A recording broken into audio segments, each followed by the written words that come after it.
Magandang araw mga kabookworm! Welcome sa isa na namang episode ng mga kwento sa likod ng libro kung saan tatalakayin natin ang mga kwento at aral mula sa mga klasikong akda. Today, we're diving deep into one of the most powerful literary works in our history, Noli Me Tangere. Ako si Jam. At ako naman si Charis. At sa episode na ito, itutok natin ang ating talakayan sa nobelang Noli Me Tangere ni Dr. Jose Rizal.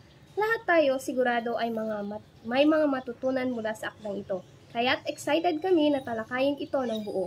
Kasama natin ang 5 eksperto para magbigay ng mas malalim na pag-unawa. Oo, ang saya. Pero bago tayo magsimula, we'll first go through some important background facts. Kailangan muna nating maintindihan ang pinagmulan at kahulugan ng akdang ito upang mas ma-appreciate ang mensahe ni Rizal. At pagkatapos ng maikling fact sharing, we'll hear from our panelists as we open the floor for a meaningful, eye-opening, and maybe even uncomfortable conversation, just like Rizal intended when he wrote his masterpiece. Okay, so let's start with the basics. Noli Me Tangere was published in 1887 and marked a revolutionary milestone in Philippine literature. It was printed to Berlin, Germany, and written by Dr. Jose Rizal despite extreme financial challenges.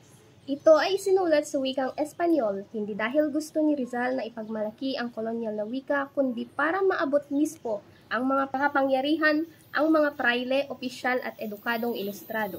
Ang pamagat ng Noli Me Tangere ay galing sa Latin. Ibig sabihin ay huwag mo akong salingin. Hango ito sa Biblia, John 20:17. Ngunit kay Rizal, ito ay metapora ng mga sugat ng lipunan, mga problemang ayaw harapin ng mga tao noon. It serves as a social mirror, revealing the hypocrisy, corruption, and oppression in Philippine society under Spanish colonial rule. Through its characters, Rizal painted the injustices suffered by the Indios and the failure of institutions that were supposed to protect them. Bukod sa pagiging makabayan, ang Noli ay isang trahedya sa pag-ibig. Sina Ibarra at Maria Clara ay sumisimbolo sa mga pangarap ng bayan at ng pag-ibig na winasak ng relihiyon at politika. The novel's main antagonists, Padre Damaso at Padre Salvi, represents the abusive friars, religious leaders who use faith not for salvation but for control and manipulation. At dahil dito, ipinagbawal ang Noli sa Pilipinas. Bawal basahin, bawal ang kopya, pero it secretly spread among the illustrators, becoming a spark for the propaganda movement and eventually the Philippine Revolution. At huwag nating kalimutan, ang Noli Me Tangere ay unang bahagi ng 2 nobela. Sinundan ito ng mas madilim at radikal na El Filibusterismo noong 1891. So now that we know the facts, let's get into the heart of it. Why does Noli Me Tangere still matter? Time to hear from our panelists. Okay, for our first question, what is the significance of Noli Me Tangere in our history and society? May we hear from Ben? Napakagandang tanong. Noli is not just a story, it's a call to awaken. Siniwalat ni Rizal ang tunay na muka ng lipunan. Through its pages, tinanong niya tayo, hanggang kailan tayo magbubulag-bulagan? At para sa akin, it's a bold intellectual act. Rizal confronted power using knowledge. Gamit ang nobela, tinamaan niya ang puso ng kolonyalismo gamit ang katotohanan. And even in classrooms today, Noli remains relevant. Students may not live under the Spanish rule, but they see echoes of injustice, elitism, and silencing everywhere. Question number 2. Why do you think Rizal wrote it in Spanish? He was smart about it. Gusto niyang marinig siya ng mga makapangyarihan. Writing in Spanish was like knocking directly on the door of the oppressors. Yes, and also to empower the ilustrados. Kung naintindihan nila, sila ang magiging tulay ng kaalaman para sa masa. Rizal knew the power of educated class. We're down to our question number 3.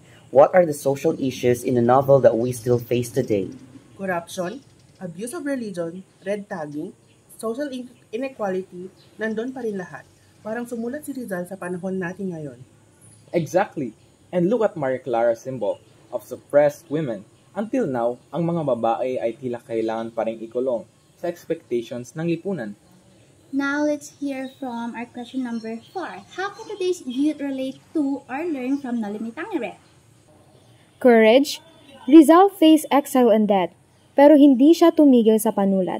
We may not hold pens like Rizal, but we can speak up, post, and create, and protest. And we can start by understanding our past. Knowledge teaches us to think critically. Hindi lahat ng makapangyarihan ay tama. Hindi lahat ng tahimik ay ligtas. Tama! We saw how Rizal's novel was not just literature, it was protest, it was reflection, and it was hope. Hanggang ngayon, ang mga sugat ng lipunan na inilantad niya ay nararamdamin pa rin natin ngayon.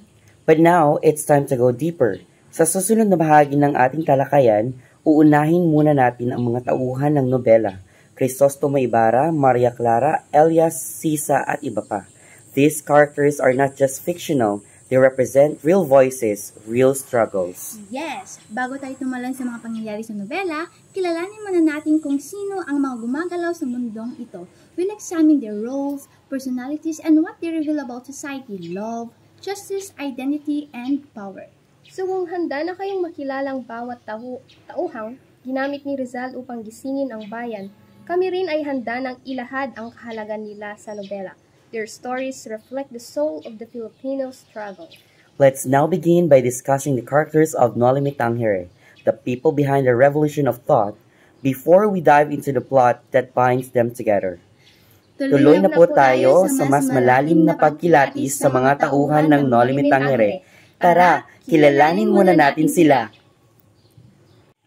Characters. Alright, tapos na tayo sa historical background ng Noli Me Tangere. This time, let's talk about the lifeblood of the novel, ang mga tauhan. Sila ang nagsalita para sa bayan, para sa pagbabago, at para sa pag-ibig. Tama, magsimula tayo kay Crisostomo Ibarra. Panelist, ano sa tingin niyo ang simbolo ni Ibarra sa lipunan? At paano siya naiiba kina Elias at iba pang karakter? Si Ibarra para sa akin ay sumisimbolo ng reformist. Gusto niyang baguhin ang sistema from within. Pero dahil sa korupsyon ng simbahan at gobyerno, nakita niyang hindi sapat ang mabuting intensyon. Tama. At si Elias naman ang kabaliktaran niya. Siya yung revolutionary. Gusto niyang radikal na pagbabago kasi nga sawa na siya sa mapagkumaring sistema. Ibarra is hopeful. Elias is desperate. Interesting points. How about si Maria Clara? Madalas siyang makita bilang ideal Filipina, pero totoo bang yun ang role niya? Honestly, Maria Clara is more than just a dalagang Pilipina. Isa rin siyang biktima ng patriarchy. Hindi niya piniling magmahal. Pinili siya ng relihiyon, ng ama, ng lipunan. Wala siyang sariling boses. And that silence is powerful. Her story shows how women are forced to conform. Hanggang ngayon, maraming Maria Clara, babaeng hindi pinapakinggan. Ang bigat ng point na yan. Ngayon naman, let's talk about Sisa, isa sa mga pinaka-heartbreaking na character. Anong sinasabi ng kwento niya tungkol sa mga ina at sa kahirapan? Sisa is the soul of the oppressed. She represents those who lose their sanity dahil sa matinding trauma at kahirapan. Nakakaiyak talaga. Imagine, all she wanted was to protect her children, pero sinira siya ng sistema. Sisa's madness wasn't just personal, it was societal. Ipinakita sa atin ni Rizal na kung gaano kabaliw ang mundo, ganun din kabaliw ang epekto nito sa mahihirap. And now, let's talk about Padre Damaso. Ano ang masasabi niyo tungkol sa kanya? May counterpart ba siya sa panahon ngayon? Definitely, Padre Damaso is a symbol of religious abuse. Yung mga taong ginagamit ang pananampalataya para manakot, hindi para maglingkod. Oo, may modern Padre Damaso pa rin, yung mga religious leader na mas involved pa sa politika kaysa sa tunay na moral guidance. Powerful insights, panelists. Nakakakilabot how relevant they still are. Now let's move on to Elias. Panelists, paano niyo nakikita si Elias at ano ang papel niya sa mga pangyayari? Elias is the true revolutionary. Kung si Ibarra ay naglalayon ng reform sa loob ng sistema, si Elias naman ay mas may matinding pananaw, radikal, baguhin ang lahat. He's fighting for a deeper, more meaningful change. Yes, Elias is the embodiment of radical hope. He doesn't wait for change to come from the inside. He knows that real transformation requires breaking things apart. Now let's talk about Tia Isabel. Para siyang background character pero may value din siya sa buong kwento. Panelists, what's her significance? Tia Isabel is like a reflection of society's double standards. She's the one who enforces cultural norms, especially when it comes to Maria Clara. In a way, she represents the influence of elders, tradition, and the acceptable roles for women back then. Tama kasi yan. Kasi siya din yung nagbigay daan kay Maria Clara para magstay sa convent. In a sense, limiting her potential for a free life. Parang may mga Tia Isabel pa rin tayo ngayon, yung mga tahimik na tagasunod ng nakasanayang tradisyon. Definitely. Moving on to Doña Victorina. I feel like she's one of the more misunderstood characters. Panelists, paano niyo siya nakikita? Doña Victorina is a product of colonial mentality. She's so obsessed with being Spanish that she looks down on her own people. She wants to fit into the high society, but ironically, she's still stuck in a cycle of self-hatred and pride. Yes, Doña Victorina represents how people during that time and even now try to change themselves to fit in with the elite. But they never are really accepted. It's a tragic portrayal of identity crisis. Ang sakit pero totoo. Lastly, let's discuss Padre Salvi, isa pa sa mga oppressive figures sa kwento. What does he represent? Padre Salvi is a more subtle but just as dangerous form of oppression. While Padre Damaso is the obvious antagonist, Padre Salvi is manipulative. He uses his position in the church to control people without being as overtly cruel. Exactly. Padre Salvi is a silent, hidden danger in the society.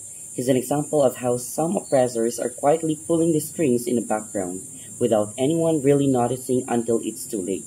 Kaya nga, the church's power in the novel is so significant. It isn't just religious, it's political, and it's everything.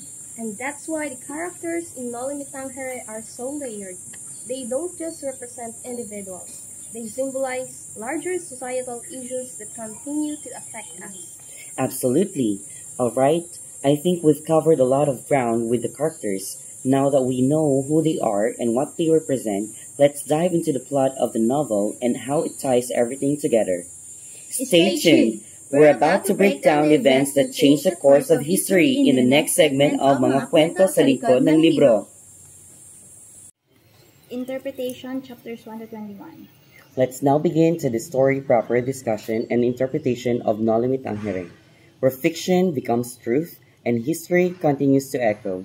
Sa susunod na bahagi ng ating talakayan, we'll zoom in on the story itself, the characters, the plot, and the deeper meanings. We'll analyze how the lives of Crisostomo Ibarra, Maria Clara, Elias Sisa, at iba pa reflect the society Rizal sought to awaken. We'll talk about love, loss, and betrayal, but more importantly, we'll interpret what each scene tells us about justice, power, and identity.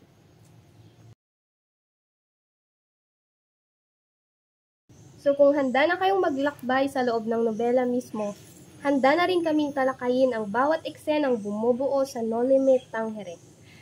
Tuloy na po tayo sa mas malalim na pagbubukas ng nobelang ito, ang Noli Me Tangere. Tara, simulan na natin! Lai, pwede bang sabihin mo kung ano ang pinaka-memorable sa'yo sa mga unang kabanata ng Noli Me Tangere? For me, ang pinaka-impactful sa unang kabanata ay yung gathering sa bahay ni Kapitan Tiago. Dito pa lang, makikita na natin kung paano ang mga praile, katulad ni Padre Damaso, ay may superiority complex at how they look down on the Filipino people. Sa parteng ito, makikita agad yung kontradiksyon sa sistema, yung may mga tao sa taas at yung may mga mahihirap na tila walang boses. Tama ka dyan, Lai. Nakakashock yung mga unang eksena na ipinasok ni Rizal. Now, Christian, paano mo nakita yung pag-introduce kay Crisostomo Ibarra at yung impact ng pagbabalik niya sa Pilipinas? Yung pagbabalik ni Ibarra mula sa Europa for me symbolizes hope and change. Ibarra had big dreams for the Philippines. Gusto niyang magtayo ng paaralan at pagbigay ng edukasyon sa mga kababayan niya. But you also immediately feel the tension kasi even though he was educated abroad, he's still tied to the past, especially with Padre Damaso, who is a representation of the old power system. Parang may clash agad between the old and new ideas. True, si Ibarra parang fresh breath of air na hinaharap ang matinding hamon. Now, Wakisha, let's talk about the events in chapter 3, specifically yung dinner scene. What can you say about that moment? Yung dinner scene na yan is actually very powerful.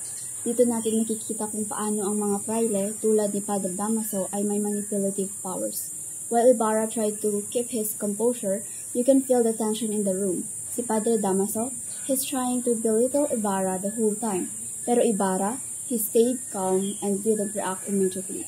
He knew na hindi siya makikinig sa ganong klaseng discourse. So he tried to keep his dignity intact. Nice analysis, Akisha.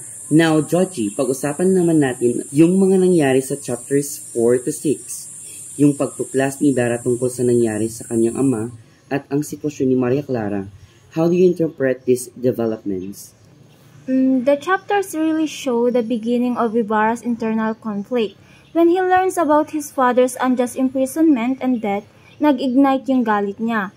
Pero masakit din kasi he can't do anything immediately. Sa kabilang banda, makikita mo rin yung pagkakaroon ng kontrol ng simbahan at mga praile kay Maria Clara. She is the perfect example of ideal Filipino woman, but at the same time, he's bound by societal expectations. Kaya nga, medyo masakit basahin ang mga kabanatang ito kasi both Ibarra and Maria Clara are victims of this oppressive system. Naku, Georgie, that's true. But we also see Ibarra's love for Maria Clara as something that drives him. Sian, paano man nakikita ang pag-usbong ng kanilang relasyon sa mga kabanata 7 to 10? Ang relationship nila Ibarra at Maria Clara ay malalim na simbolo. It's not just a love story. It represents the promise of a better future for the Philippines, but it's also filled with struggles. Si Maria Clara, she is bound by familial duty, and this creates a tension in their relationship. At the same time, we also see the societal pressure, like how the church and the government try to control their faith. As much as they love each other, it's clear that they are both trapped in a system that doesn't allow them to be truly free. I totally agree, Sian. Now, let's move to the next set of chapters. In chapters 11 to 15, mas tumindi ang tensyon sa kwento, especially between Ibarra and the church. Brent, how do you view Ibarra's growing realization about abuses in the church? In these chapters, we see Ibarra become more aware of the corruption around him. His vision for reform is becoming clearer, but he's also realizing that to change things, he has to comfort the various systems that have been controlling the country for centuries. Yung kanyang experiences with Padre Damaso and the friars show how entrenched the power of the church in their lives. But he also understands that his position as an outsider gives him a unique perspective on what needs to be done. Exactly. Now, Christian, may significant na turn of events na nangyari with Sisa and her children. What's your take on her story in these chapters? Si Sisa is a heartbreaking character. In chapters 11 to 15, we really see how the system has failed her and her children. Sisa represents the Filipino mother who is powerless against the abuses of those in power. Her children, Crispin and Basilio, are victims of the corruption of the church, and her story is a tragic reminder of how the powerless are always taken advantage of in a system that only benefits the powerful. Grabe, Christian, ang sakit naman ng kwento ni Sisa. But at the same time, it highlights the social injustices of the time. Akisha, let's move on to the chapter 16. Do you think the actions of the characters here represent a shift in the story? Absolutely, Charis. In chapter 16, we see that the plot thickens. The characters begin to take sides more clearly, whether for reform, whether for maintaining the status quo, or even those who wish to stir up rebellion. This chapter shows that the desire for change is now very real, but so is the danger that comes with it. The line between idealism and reality is becoming more blurred for Ibarra, and this is where we start seeing the real consequences of trying to push against the system. Napaka-dynamic ng mga kabanatang ito. As sa chapter 17 to 21, we see a lot more of the darker side of society. Chachi, how do you interpret the events surrounding the growing conflict between Ibarra and the church? In chapters 17 to 21, the conflict really intensifies. Ibarra's good intentions clash with the church power. The church, as a symbol of oppression, fights back to maintain its dominance. And the tragic part is people like Ibarra, who only want to help, are often labeled as a threat. His attempts at building a school and making a change put him at odds with the most powerful institution in the country, and this sets up the tragic downfall that we know is coming. Thank you, Joji. Nakakalungkot pero totoo, madalas yung may malasakit pa ang tinuturing na kalaban. Let's now proceed with chapters 22 to 25. Sian, can you share your thoughts on the scenes involving Elias and Ibarra? Of course, Charis. Elias is such a compelling character. In these chapters, we see him as save Ibarra's life, which is deepen their connection. Elias is different from Ibarra's mas radical siya, while Ibarra still believes a peaceful reform. Elias knows that the system is too broken for that. Their conversation reflects the clash between the idealism and revolutionary thoughts. For me, Elias represents the voice of the oppressed who has lost faith in the system. Well said, Sian. Elias really brings in a different perspective. Now let's jump in chapters 26 to 28. Christian, how do you feel about the cemetery scene and the further revelations about Ibarra's father? That part really struck me. When Ibarra learns that his father's body was exhumed and dumped in a lake, it's a deeply emotional moment. It's not just about personal loss anymore. It's the ultimate symbol of disrespect. The pain and humiliation push Ibarra further into realization. Hindi sapat ang edukasyon o kabutihang loob para baguhin ang sistema. You need power and courage. The cemetery scene was the turning point for Ibarra emotionally. Yes, Christian, and it makes us reflect on how deep injustice runs. Now, Akisha, what's your take on chapters 29 to 33, where we begin to see more of the lives of the townspeople? These chapters reveal so much about everyday Filipino life under colonial rule. From tales of the Alferez and Doña Consolacion, we see that even among the lower ranks of power, abuse exists. I also find the character of Doña Victorina amusing, yet she tries so hard to be Spanish, forgetting her own identity. It reflects how colonial mentality affects about people deeply. These chapters expose how widespread the rot is from the top to down to the bottom folk. Grabe, insightful nun, Akisha. Now, Lai, let's go to chapters 34 to 36. What are your thoughts about the town fiesta and the speech of Ibarra? The fiesta shows the hypocrisy of the elite and the clergy. They act pious and generous, but only when it benefits them. When Ibarra gives his speech, it's hopeful. He talks about the school, about progress. But there's tension in the air. The people listening may not all be sincere in their applause. You feel that there's a storm coming. It's a powerful moment that captures Rizal's warning. Not everyone who smiles is a friend. Totoo yan, Lai. And things escalate quickly in the next chapters. Brent, how would you describe chapters 37 to 40, especially with the sabotage of the school project? These chapters are painful. Ibarra's dreams are literally destroyed when his school project is sabotaged. It's a symbolic destruction of hope. We see how those in power fear change so much they'll ruin their lives to maintain control. What hurts more is that even some townspeople seem indifferent or passive. It shows how fear and hopelessness can paralyze a society. The betrayal here cuts deep. That's really heavy, Brent, but it's also eye-opening. Finally, Chachi, let's wrap up this batch with chapters 41 to 43. What stands out to you? These chapters show the increasing isolation of Ibarra. He is beginning to see that he cannot win despite using diplomacy alone. Even his connections can't protect him anymore. The arrest and harassment of people connected to him foreshadow his own downfall. But what stands out to me the most is that his love for Maria Clara is still a source of strength and vulnerability. You can feel the tension. Will love survive when everything else is falling apart? Ang bigat na ng mga nangyayari, pero ang ganda rin ng daloy ng kwento.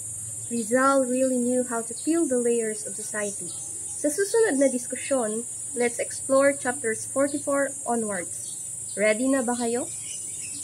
Yes, we're moving on into chapters 44 to 55 of Nolimitang Hare kung saan tumitindi na ang tensyon at mas lalong lumalalim ang mga temang panlipunan. Georgie, let's start with you. Sa chapter 44, Padre Salvi said, "A clear conscience heals more than any medicine." Anong masasabi mo tungkol dito, lalo na sa kalagayan ni Maria Clara? Salamat siya. I think Padre Salvi was deflecting. While he's right in a philosophical sense na ang konsensya ay may epekto sa kalusugan ng isip at katawan, he's also manipulating the situation. We saw how he stared at Maria Clara during confession. It's creepy and it shows how he uses religion to control. Oo nga, Lai, would you say that religion here is being used to heal or to harm? Honestly, it's more of a tool of control in these chapters. Maria Clara was fragile, vulnerable, and instead of finding comfort in confession, it was like she was being watched and used. That's not healing, that's exploitation. Aki, moving to chapters 45 and 49, nagtagpo si Elias at Captain Pablo, both fighting injustice, pero magkaiba ang paraan. What do you think Elias's refusal to seek revenge says about his character? It shows his strength, Ian. Elias chooses the harder path of restraint. Hindi madali ang hindi maghiganti lalo na kung sinaktan ka. Pero mas iniisip niya yung mas malaking epekto sa ibang tao. It's a contrast to Captain Pablo's burning need for vengeance. Georgie, agree ka ba sa approach ni Elias? Yes and no. While Elias is novel, sometimes you ask, how long will restraint work? People like Captain Pablo are pushed too far. Sa dami ng abuses, sino ba naman ang hindi magagalit? Tama ka dyan, Georgie. Now, Lai, let's look at chapters 46 to 54. What do you make of the secret planning behind the uprising? Do you think Ibarra was truly the mastermind? That's the tricky part. People believe Ibarra was involved, but he wasn't even aware of the full plan. Pero dahil sa pangalan niya, siya ang naging simbolo ng pag-asa. It reflects how revolutions often grow beyond one person. Aki, ikaw naman, sa tingin mo ba justified ang rebellion? Yes, Kuya Ian. When the law becomes a tool of oppression, rebellion becomes inevitable. Yung pinagdaanan mga tulad ni Tarsilo, Lucas at Captain Pablo, sobra na yon. Society failed them. Georgie, chapter 54 and 55 showed how Padre Salvi betrayed Ibarra through confession. Then Elias saved Ibarra by destroying evidence. Do you think this was a turning point? Definitely. That fire represented a cleansing of evidence, of illusion, maybe even of Ibarra's former naivety. Elias letting go of his dagger symbolizes the shift from vengeance to purpose. It's powerful. That's a nice analysis, Georgie. Now, Lai, given all the chaos, what do you think of Maria Clara's silence and distance?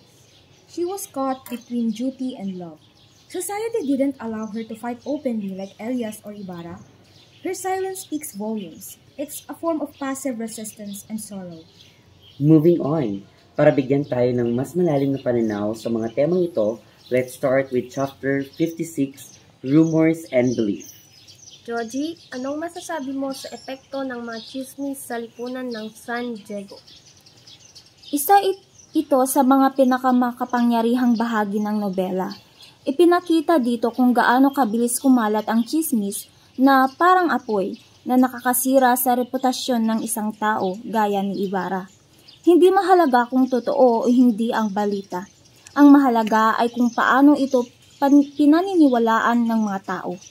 Tama ka din, Georgie. At Sian, how do you interpret the theme of injustice as shown in chapter 57, especially sa torture ni Tarsilo? Very disturbing, actually. It exposes the brutal face of colonial justice. Yung civil guards, instead of protecting the people, sila pa yung pangunahing instrumento ng pang-aapi. Yung torture kay Tarsilo ay hindi lang physical, psychological din. Kasi ipinakita pa sa kanya ang mga bangkay ng kapatid niya. It is a state-sanctioned violence. Let's move on to chapter 58. Brent, paano mo tinitingnan ang eksenang ito kung saan si Ibarra ay sinumpa at inabandona ng bayan? This was tragic. Ibarra, na dating pag-asa ng bayan, suddenly became an enemy. This reflects how unstable public opinion can be.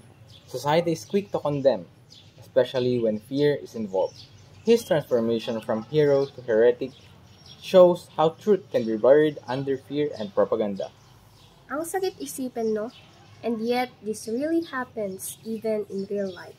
Tama ka dyan, Cha. And moving on to chapters 59 and 60. Chachi, what are your thoughts on the contrast between Captain Tiago and Captain Tinong? Grabe yung contrast. Si Kapitan Tiago naging masaya kasi nakalusot siya.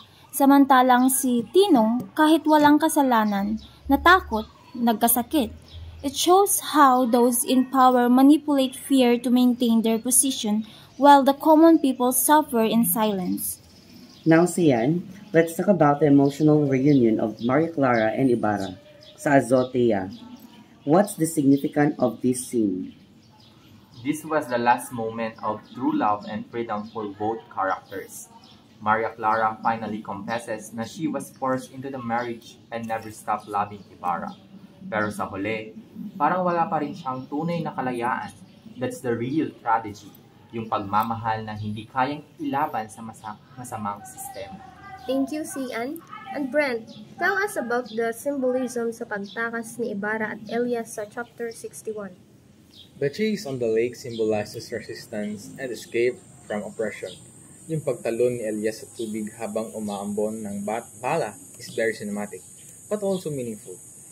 It's about self-sacrifice that he risks his everything so that Ibarra can live.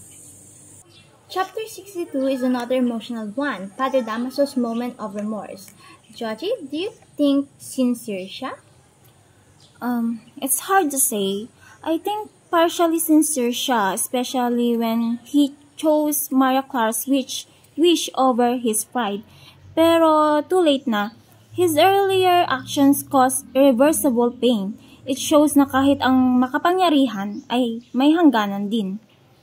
Sa chapter 63 and last na chapter, Sian, how do you interpret the deaths of Sisa and Elias? It was heartbreaking. Pero yung pagsama ng bangkay ni Sisa at Elias sa ilalim ng Baleta Tree, it's symbolic. Parang pinagsama sila sa pag-asa ni Elias na someday, someone like Basilio will continue the fight. Elias' last word, I die without seeing the dawn, remind us that change takes time and sacrifice. Ang lalim ng naging talakayan natin tungkol sa kwento ng Noli Me Tangere. From the pain of Sisa to the idealism of Ibarra, nakita natin kung gaano katindi ang komentaryo ni Rizal sa lipunang Pilipino noon. We've gone through the twists and tragedies, the love and the loss, the hopes and the heartbreaks. Lahat ito ay may mas malalim na mensahe na hanggang ngayon ay may saysay pa rin sa ating lipunan. Pero alam niyo ba, hindi lang ang laman ng nobela ang may simbolismo, maging ang pabalat o cover ng Noli Me Tangere ay punong-puno rin ng kahulugan. Exactly, Kuya Ian. Rizal carefully chose each image on the cover. Hindi lang ito design, isa itong visual preface to the message of the book. May mga bagay na akala natin simpleng detalye lang, pero may mabigat palang sinasabi. That's right. The cover itself is a symbolic message from Rizal. Bawat elemento may ibig sabihin at hindi basta-basta ang pagkakapili nito. So ngayon, pagkatapos ng malalim na pagsusuri sa kwento, dadalhin na naman tayo ng ating mga panelista sa pagbubunyag ng mga simbolo sa cover. Ready na ba kayong mas mapabilib? Let's now explore the hidden meanings behind each image, from the silhouette, the chain, the burning torch, to the flags. Ito ang huling piraso ng puzzle na magkukumpleto sa ating pag-unawa sa Noli Me Tangere. Tara! Simulan na natin ang symbolism discussion ng pabalat ng Noli Me Tangere. Simulan natin sa silhouette ng isang Filipina. Madalas ito ang kinikilalang si Maria Clara, pero higit pa riyan, it also represents the inang bayan. She stands for the nation Rizal was addressing. Silent, graceful, but oppressed. Next ay ang lalaki sa kasak na may mabuhok na paa. Isa itong matapang na simbolismo ng mga praileng gumagamit ng relihiyon sa maling paraan. Specifically, tulad ni Padre Damaso. Banal ang kasuotan pero ang pagkatao tila hayop. Kasunod nito ay ang helmet ng Guardia Civil. Ito ay sumisimbolo ng arrogance at pang-aabuso ng kapangyarihan. Sila ang mga tagapagtupad ng batas pero madalas silang abusado at mapang-api. Nandiyan din ang whipcord at flogs. Pareho silang representasyon ng karahasan. The flogs in particular allude to Jesus Christ's scourging. At sinasabi ni Rizal na ang bayan ay nakakaranas ng parehong sakit at pagdurusa. Dagdag pa rito ang haba ng kadena, isang malinaw na representasyon ng pagkaalipin at pagkakakulong. Hindi lang pisikal, kundi pati ang kalayaan ng isipan ng mga Pilipino noon. Tama ka riyan, Brent. At may bamboo stalk din, bagamat resilience. Ito ay simbolo ng pang-aabuso sa mga Pilipino. Matatag nga, pero palaging pinapahirapan. Ang cross naman ay may dalang mabigat na kahulugan. Suffering, death, discrimination. Isa rin itong simbolo ng libingan na nagpapakita kung paanong hindi makatarungan ang pagtrato sa mga Pilipino. Inchik Mestizo at maging Kastila kung hindi sila kauri ng nasa kapangyarihan. Hindi rin natin pwedeng kalimutan ang Burning Torch. Isa itong paanyaya sa simula ng laban, a call to defend honor and awaken the national spirit. At ang huli, pomelo blossoms at laurel leaves. Ang mga ito'y representasyon ng pananampalataya, karangalan at katapatan. Ginagamit sa pagdadasal, sa paglilinis at sa pagbibigay parangal sa tunay na mga bayani. Ang bawat imahe nito ay tila silent protests ni Rizal, matapang, makasaysayan at puno ng damdamin. Exactly. Kahit ang pabalat lang ng libro, ramdam mo na ang lalim ng mensahe. Rizal didn't waste a single detail. Sa kabuuan, ang cover ng Noli Me Tangere ay hindi lang pambalot. Ito ay isang visual summary ng katotohanan at sakit ng bayan. At sana tayo rin ay gising na. Thank you for that insightful discussions on the symbols found in Noli Me Tangere. Now that we've uncovered the deeper meanings behind these symbols, let's take a step back and reflect on the bigger picture. What this novel really teach us as a whole. To begin this part of our panel, I'd like to ask Akisha to share her general realization about Noli Me Tangere. Okay, Cha, what I realize is that Noli Me Tangere is more than just a novel. It's a powerful reflection of our past. Kung paano tayo inaapi at kung paano unti-unti nawala ang dignidad at karapatan ng mga Pilipino noong panahon ng mga Kastila. It opened our minds to who the real villains were, not just the Spaniards, but also some of our fellow Filipinos who choose to greed over patriotism. That's deep, Akisha. Georgie, can you give us a specific example from the novel? Sure, isa sa mga pinakatumatak sa akin ay si Doña Victorina. She disowned her roots bilang Pilipina para lang ma-feel na isa siya sa kanila. That really shows how power and pride can corrupt a person. Nakakalungkot isipin pero may mga ganitong tao rin sa realidad noon at ngayon.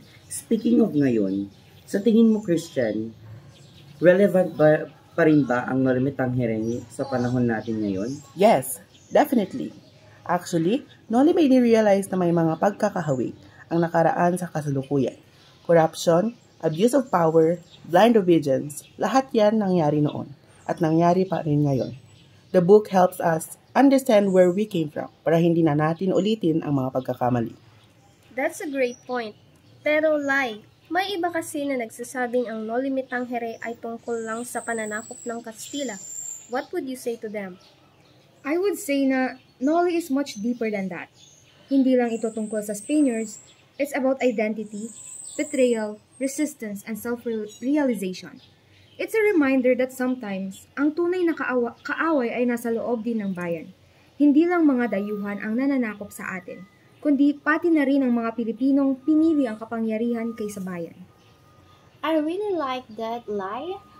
Brent, sabi mo rin sa reflection mo na may mensahe rin si Rizal sa ibang bansa. Paano mo ito na-interpret? Tingin ko, Rizal wanted to show the world na may kakayahan ang mga Pilipino, na hindi tayo basta-basta. He highlighted our good traits, our deep sense of gratitude, our strong values, and our devotion. He wanted the world to see na we are worth respecting and fighting for.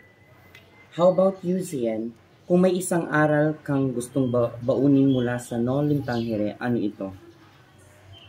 Na huwag tayong maging bulag. Let's not forget the lesson of the past. Let's be critical, mapanuri, at higit sa lahat, let's be brave enough to stand for what is right. Gaya ni Elias, Kahit hindi niya nakita ang liwanag, he still believed that it would come for the next generation. Grabe Sian, ang lalim ng realizations mo. Salamat sa pagbabahagi ng iyong kaalaman at pananaw. Thank you din for reminding us that this novel is still alive in our hearts and in our current realities. And with that, we conclude our panel discussion. May this not end as just a conversation, but a spark that ignites awareness, courage, and a deeper love for our country. No Limitang Here is not just a reflection of the past, it is a call to action for the present. As young Filipinos, we are not just witnesses to history, we are its continuation. Sa dugo't pawis ng ating mga bayani, huwag tayong manahimik. Buhay ang alaala ng ating kasaysayan sa puso ng kabataan. Sa panahon ng pagkabulag, tayo ang liwanag. Sa panahon ng pag-aapi, tayo ang tinig. Mabuhay ang kabataang Pilipino, bantayog ng tapang at dangal ng bayan.